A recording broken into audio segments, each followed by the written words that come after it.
Okay, this is a reply to someone who commented about my training.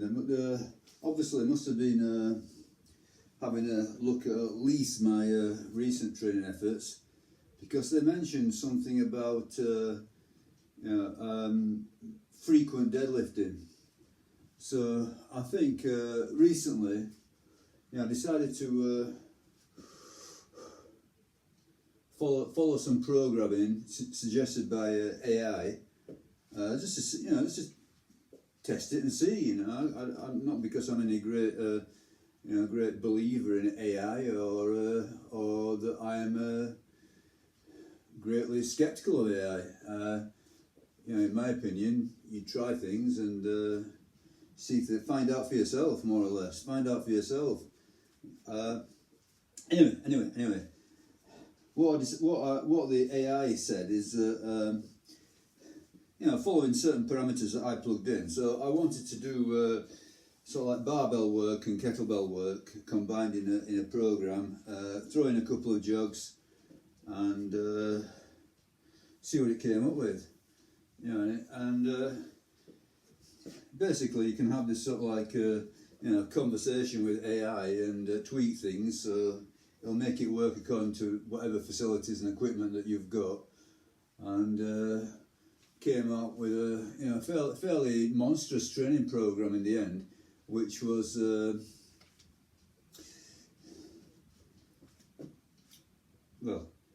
barbells in the AM, kettlebells in the PM, and I've got two. I put initially it was 1 day off, Sunday. But then I tweaked that to 2 days off. So today is a day off, Wednesday and Sunday. And on the off days is jogging, which if you keep it within certain parameters, and I think that AI says less than 90 minutes of zone 2, then that's compatible with rest and recovery. So I tend to do about an hour and then do a bit of network, which I can't fit in anywhere else. Well, I can, but just convenient. A bit of network doesn't do much. Anyway, long story short, this AI idea said, yeah, okay, do all this training, blah blah blah, AM, PM, and all the rest of it. But you got a deload, and it's saying that every fourth week is a deload, and that's a lot. That's a lot of deloading. I know that is, essentially what Wendler initially came out with for 531, fourth week deload, and I think he got a lot of critique for that. It was people saying too much deload, and eventually I think he came up with a 7th week deload, and even that 7th week deload, sometimes you could be doing some quite intense training. But anyway, 4th week deload, because the training demands are so high, AM, PM, really whacking, big lifts and kettlebells, you're going to generate a lot of fatigue, and hence you need a deload. But I think this fellow who commented on my video, I don't think he saw any of this nuance. He just saw I deadlifted on let me think about it now, Saturday, and then I deadlifted on Tuesday, and he said, this is a recipe for in his words, I think, CNS burnout. So I put on a few comments, but it did get me thinking, and I'm going to say, from the get-go, I think he's speaking from a place of sincerity, and he definitely wants to say something real and positive and helpful, but I think ultimately it's wrong. I think that that you cannot simply look at someone's recent training, or an isolated fact like training deadlifts twice a week or 3 times a week, or squatting every day or whatever it may be. Yeah, you can't look at that in isolation and say, oh, you know, the sky's going to fall down and you're going to die. You know, I think that it's just complete non-reality. First of all, I'm going to say, okay, you know, look at me now. Just look, yeah. You know, I'm 59. Okay, you might think, yeah, he's, you know, fat lad. Yeah, nothing special, you know. Yeah, you're not going to get on the Olympia stage. Yeah, but look at 59-year-olds in general. You know, you look at, you know, the deterioration. Look at their physical condition. You know, how many are suffering from, I don't know, you know, obesity and metabolic syndrome and diabetes, and they're on, you know, that medication. Yeah, you know, essentially, you know, they're on the way to the wooden overcoat. Yeah, you know, I like to think, you know,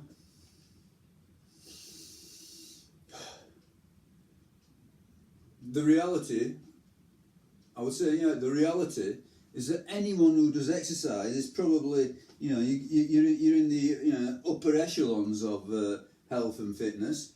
You know, if you do anything whatsoever. Maybe that's coloured by the fact that I live in a country where, you know, people generally don't exercise, you know, the UK. But I imagine that reality is pretty much replicated the world over. And I think that anyone who, you know, who exercises with intent and puts in a lot of hard work and, you know, is actually writing things down and is trying to beat their numbers, you know, very likely you're in the elite 1% of the population.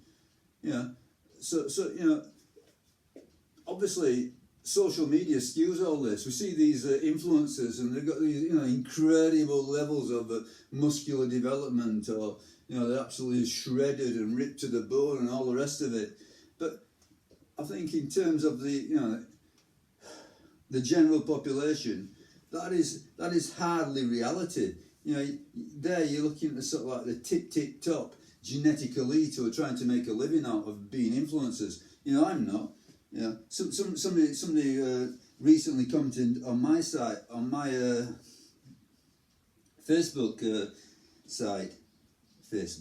YouTube side.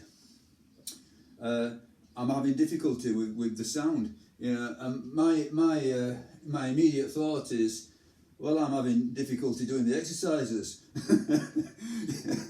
Yeah, that's what matters to me. Yeah, that's my thought in all this. I'm not trying to put out a professional production, trying to you know, gather an audience of millions. It's not going to happen. I'm just you know, in the grand scheme of things, I'm just an enthusiast. That's all there's to it. But you know, if I can make my video productions a bit better, I will do. But it's not a great it's not a great priority in my life. I do this for fun. The filming part, the training part, I take seriously. You know, the health, fitness aspect, I take seriously. It's important to me. You know, it's definitely as I've got to you know, this stage of life, and I've not got a lot of responsibilities left. You know, I've had my kids, I've got, you know, I've more or less financially sorted out. You know, I've got no mortgages, no debt, anything like that. You know, I'm doing all right. You know, I'm not rich or anything, but I'm doing all right. And I've got some time, and I've got this overwhelming desire to stay alive. So, you know, this training lark is ticking a few boxes. But you know, the YouTube production is not that important to me. Okay. Anyway, let's get back to the original. Yes. Okay. You know, I'm not one of these incredible stage ready bodybuilders. I'm not peaking for powerlifting competition. I'm just doing general fitness, general training, and in my mind, you know, that still means that I'm in the very upper echelons of fitness for my age. You can dispute that, yeah? But I'm not talking about, you know, comparing myself to the best of the best of the best. I'm talking about comparing myself to the general population, yeah? Okay. So this idea that, you know, you can't deadlift twice a week, you know, but this is essentially, you know, what he was saying. If you deadlift twice a week, you know, ultimately you're going to turn into I don't know, a pillar of salt, or you're going to die, or the world's going to end, etc., etc., etc. And you know, let's give him the benefit of the doubt. Let's give him the benefit of the doubt. If you deadlift progressively twice a week, maybe at some point in time you're going to run into a plateau. It's going to stop. You're not going to improve. You know, things are going to go. You know, something might get hurt. Yeah, etc., etc., etc. But just because in any one training week I train deadlifts twice, that doesn't mean that I'm going to be doing that forevermore. Yeah. So, you know, I think that conceivably you could deadlift 3 times a week. You know, there are actually YouTube channels I've seen where you know, people are progressing doing deadlift every day. It's not something that I'd recommend. But keep an open mind. You know, when you make these laws of training, you know, these carved in stone laws of training, you know, handed down by God Almighty. I think that, you know, you are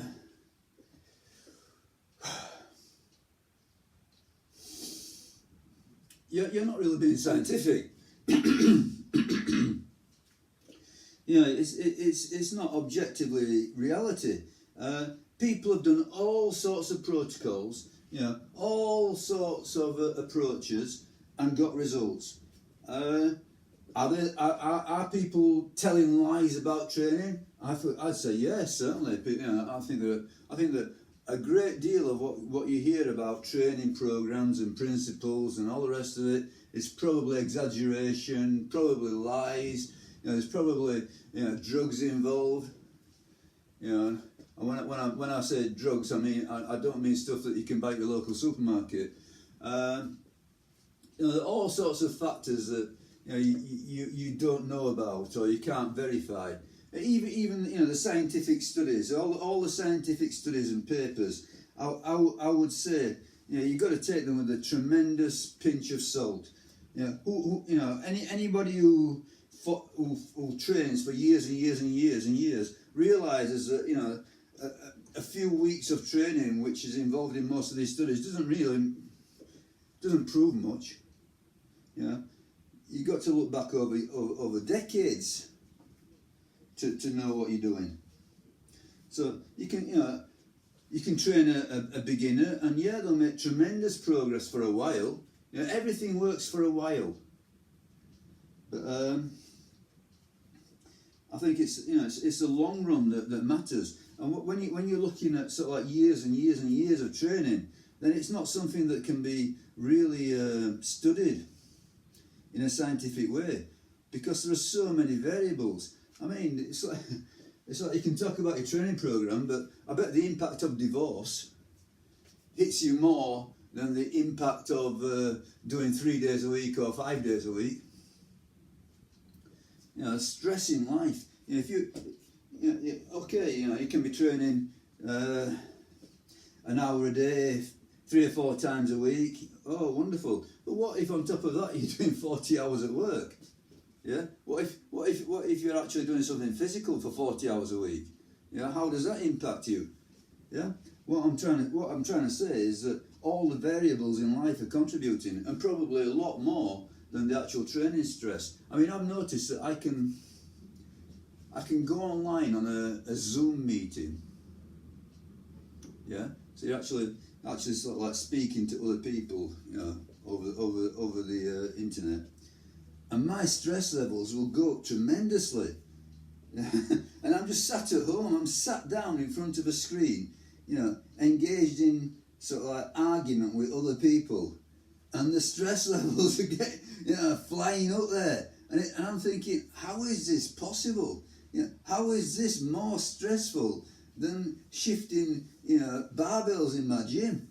But it is, yeah. And I've got a Garmin watch, yeah, and this Garmin watch, it sort of like records all sorts of, I don't know, heart rate and stress levels and how you sleep, and it's got something on it called a body battery, and it tells you every day, how charged up you are. So if you've got a charge of sort of like, I don't know, 80, 90, 100, great, you're good to go. You're good to give it some hammer. If your body battery is low, then be concerned and take it easy and recover. And I've noticed, throughout all this training twice a day, so barbells in the AM, kettlebells in the PM, I can reliably get my body battery on my Garmin watch to bounce back to 90% plus, and very often 100. And the key factor is not how much you train, or how frequently, or how hard you train. It's sleep. Yeah, all you got to do is sleep enough, and that body battery will bounce back. And the Garmin watch, the technology of the Garmin watch will tell you are good to go. There is nothing wrong. You're not overtrained. You're not under recovered. You're good to go. So all this scaremongering about the my CNS is going to fall out of my back. My spine's gonna disintegrate. It's all fear mongering. Yeah, we've got the science. Garmin. Do you trust that, or do you trust sort of like random opinions? So yeah, I'm gonna say once again. This is me at 59. If you look at me, I don't know, a year ago, 2 years ago, I think I was quite a bit smaller than I am now. So I'm actually putting muscle on, even though I'm not eating to gain. So I've noticed, recently, my lifting belt is fitting, more easily. So I monitor the holes. So I put my lifting belt on hole 5, and it's fitting ever more comfortably at hole 5, and I'm hoping to get eventually to hole 6, and I won't go any lower than that. I don't want to be tiny. But what I'm saying is that I think that you can, if you're smart about it, and you take your time, you can throw massive amounts of stress at your body. Massive amounts of work. You can do huge volumes of work if you build up to it, and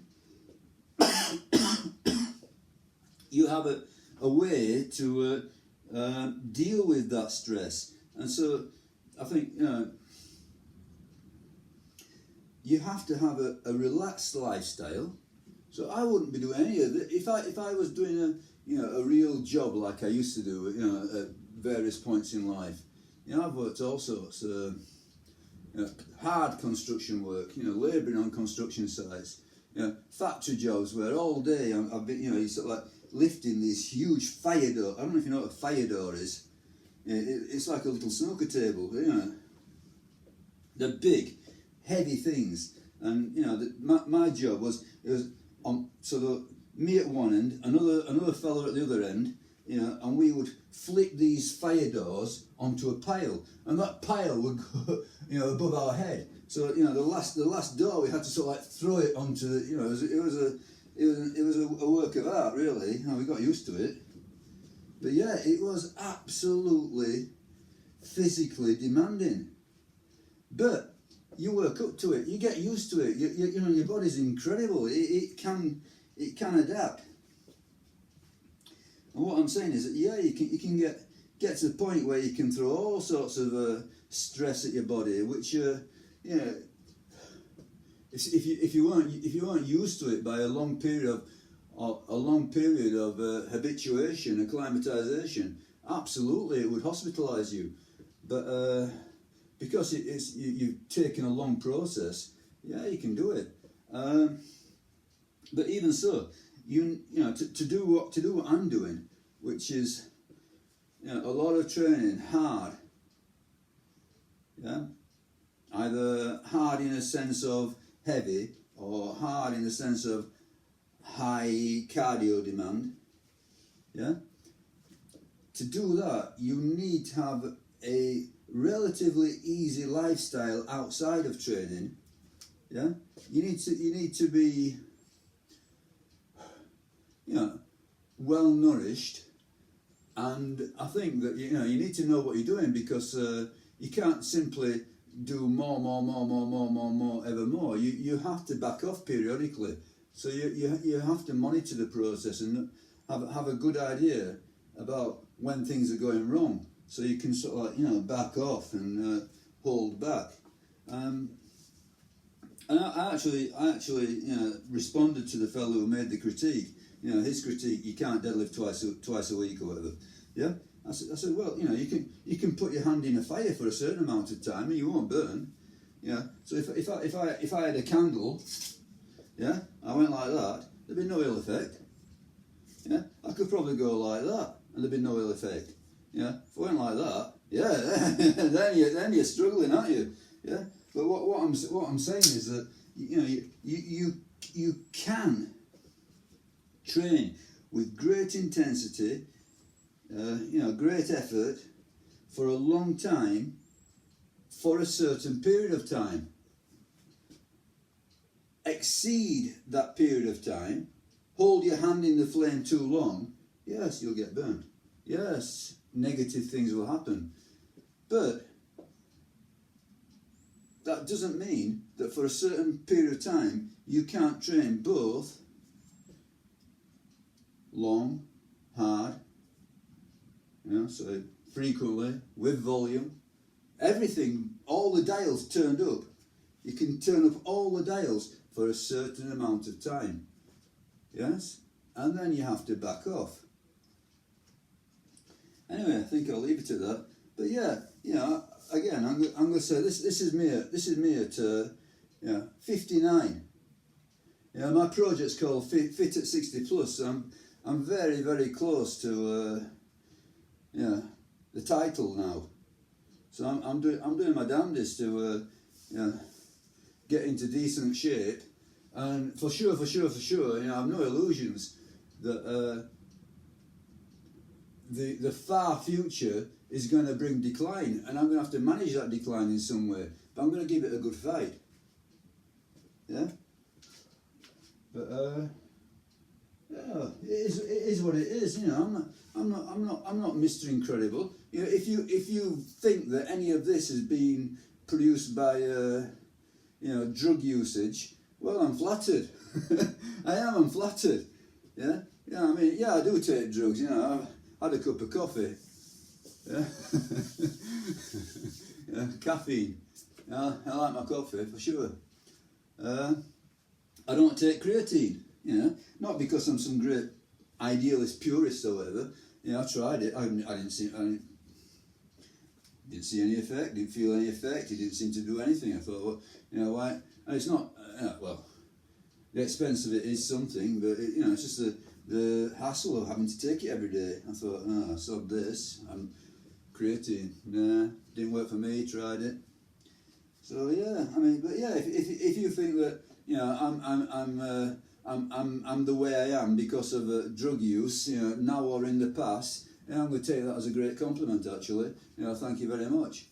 Thank you very much. But no, there's been no drugs. I think somebody at some point. I can't remember where I saw it. Oh yeah, it was the karate bloke, Claude Martin. Oh, sorry, Claude. Claudio. Sorry, my immediate memory is gone. But he was talking about these numbers: squat, bench, deadlift for sort of like 400, 500, 600 pounds. Now, I never got a 400 pound bench. But yeah, squat 500, deadlift 600. I was either very, very, very close or got there. And I know for a fact that those sort of numbers are achievable drug-free. Yeah, very debatable as to what use they are. I don't think you need to go to those levels at all for health. I'm going to say that much. I agree that much. As regards sport, that's up to you, isn't it? People do all sorts of sport. Mountain climbing. How many people have died for sport? Yeah. Why would you race a car at hundreds of miles an hour? Etc. Etc. Etc. Rugby. That's a deadly game. All sorts. But I'm not going to try and justify it. All I'm trying to say is that those sort of numbers, 400, 500, 600, they are achievable natural. I'm not saying that everybody can get them. I imagine that most men, I would say most men could get to those numbers if they were so motivated. I don't know. Not quite sure about that one. But I wouldn't be surprised. I wouldn't be surprised if that was true. Anyway, put it this way: you don't necessarily need drugs to get to those levels. But yeah. It is what it is. It is what it is. As I say, I'm 59. I'm not amazingly massive. I'm not amazingly strong. I'm definitely not ripped up. But I would say that for my age, I'm up there. Okay, I will leave it at that. I seem to have ranted on and on and on. It's not that the fella triggered me as an individual. I think it's the whole issue of people setting out these sort of like these immutable laws of training, and you can only this way is the right way and that way is the wrong way, and you can't do more than this or you must do more than this. It's going back to sort of like my very, very, very early experiences of training, where my first instinct was, okay, go there every day, train for as long as you can stand it, and so long as write everything down. I got that point. I got to that. Log everything and beat it. Yeah, and if you can beat the numbers, then you've won. And if you can't beat the numbers, you're doing something wrong. And it was pretty much as simple as that. And I think it worked. Yeah. And then eventually I came across all the sort of like the Mike Mentzer stuff, and then he started thinking, oh, I'm doing it all wrong, oh, I'm overtraining, oh, I need to be training once a week. Yeah. And he even came out with sort of like these schemes whereby you train sort of like 3 sets a week. So 3 work sets a week sort of situations. And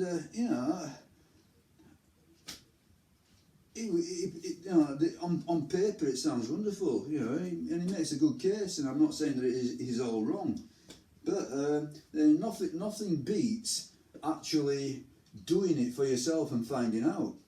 And in my experience, I concluded that you can train a hell of a lot and make progress. Maybe you can't do it indefinitely, but all that really matters is, are the numbers improving? That's all that matters. Are the numbers improving? The rest of it, you can, either, the rate of improvement is too small or too slow to use. So, for example, you could, let's say, you measured your chest. That might change an inch over a year. It's not a useful guide. Your body weight's all over the place. It can be up and down pounds on a daily basis. So how's that going to help you to train, the next session and the next session? So to me, it all came down to, sets and reps and weights, those numbers. And I find, and I still believe it, that so long as there's some sort of progression. So if I let's say, now exaggerating slightly, let's say that if I deadlifted 3 times a week, and this week I think the reality was I did 4 sets of 4 reps with 160 kilos, yeah. And let's say in a month's time I did 4 sets of 4 reps with 170 kilos. Okay, it's a win. That's it. It's as simple as that. Yeah, it's as simple as that. So I trained 3 days a week. It didn't kill me. It's a win. The numbers went up, and I would say, yeah, that's good. Yeah, do it again. Yeah, continue. Long may it continue. But anyway, I'm gonna leave it at that for sure. But yeah, it is what it is. I mean, it's not perfection. Yeah, I'm sure that what I'm doing is as much art as science. I don't believe that as individuals, pursuing hobbies, we can measure this scientifically. We haven't got the equipment. We haven't got the knowledge, the equipment. We haven't got the team of scientists behind us. We have to make a load of decisions that are sort of like based on how do I feel. Okay, bye.